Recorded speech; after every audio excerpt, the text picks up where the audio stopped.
ملک میں آئینی ترمیم پر نمبر گیم کا دلچسپ کھیل جاری ہے اور یہی وجہ ہے کہ حکومت تاحال آئینی ترمیم وفاقی کابینہ اور پارلیمنٹ میں پیش نہیں کر سکی۔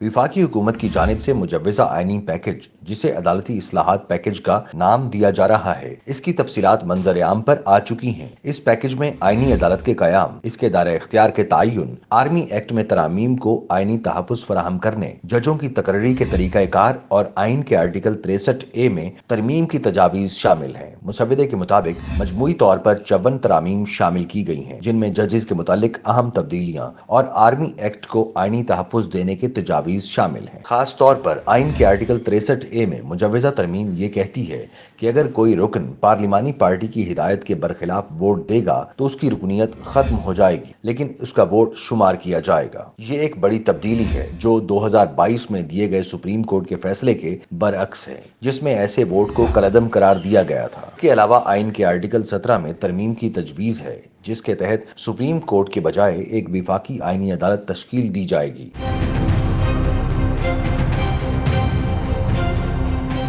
آئین کے آرٹیکل 175A میں بھی تبدیلیاں تجویز کی گئی ہیں، جس میں ججز کی تقرری کا نیا طریقہ کار شامل ہے۔ مجوزہ بل کے مطابق وفاقی آئینی عدالت کے چیف جسٹس کی تقرری کے لیے ایک کمیٹی 3 سینئر ججز میں سے ایک نام وزیر اعظم کو بھیجے گی۔ یہ کمیٹی تمام پارلیمانی جماعتوں کی نمائندگی کے تناسب سے تشکیل دی جائے گی اور چیف جسٹس کی ریٹائرمنٹ سے 7 دن قبل اپنی سفارشات فراہم کرنے کی پابند ہوگی تاکہ بروقت تقرری ہو سکے۔ بل میں یہ ترمیم بھی تجویز کی گئی ہے کہ وفاقی آئینی عدالت کے ججز کی ریٹائرمنٹ کی عمر 68 سال ہوگی، جبکہ سپریم کورٹ کے ججز کو وفاقی آئینی عدالت میں 3 سال کے لیے تعینات کیا جائے گا۔ آئینی بل میں تجویز دی گئی ہے کہ آئینی عدالت کے پہلے چیف جسٹس کی تقرری وزیر اعظم کی سفارش پر صدر پاکستان کریں گے۔ ان ترامیم سے ججز کے تبادلوں اور تقرریوں کے نظام میں نمایاں تبدیلیاں آئیں گی۔ ہائی کورٹس کے سو موٹو اختیار کو ختم کرنے کی تجویز دی گئی ہے، جس سے ہائی کورٹس کے اختیارات میں کمی آئے گی۔ ہائی کورٹ کے ججز کے تبادلے کے نظام کو بھی تبدیل کرنے کی تجویز شامل ہے تاکہ عدالتی نظام میں مزید نظم و ضبط اور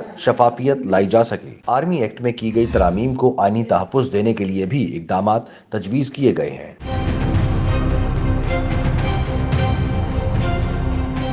مجوزہ بل کے تحت سروسز چیف کی تقرری اور ایکسٹینشن کے حوالے سے آرمی ایکٹ میں کی گئی ترامیم کو آئینی تحفظ فراہم کیا جائے گا اور ان میں کسی بھی قسم کی تبدیلی صرف آئین میں ترمیم کے ذریعے ہی ممکن ہوگی۔ اس سے آرمی ایکٹ کو مزید مستحکم اور محفوظ بنایا جائے گا۔ خیال رہے کہ اس آئینی ترمیم پر حکومت اور اپوزیشن کے درمیان اختلافات موجود ہیں، جسے دور کرنے کی کوشش کی جا رہی ہے۔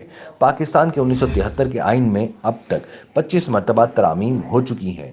آئینی ترمیم کے لیے پارلیمان کے دونوں ایوانوں سے 2/3 اکثریت درکار ہوتی ہے، یعنی قومی اسمبلی سے 224 ووٹ اور سینٹ میں 64 ووٹ درکار ہوتے ہیں۔ اس وقت حکمران اتحاد میں شامل مختلف سیاسی جماعتوں کے پاس قومی اسمبلی میں 214 ارکان کی حمایت حاصل ہے، جبکہ 2/3 اکثریت کے لیے حکومت کو 10 مزید ووٹ درکار ہیں، جبکہ اطلاعات کے مطابق سینٹ میں حکومت کو 1 ووٹ کی کمی کا سامنا ہے۔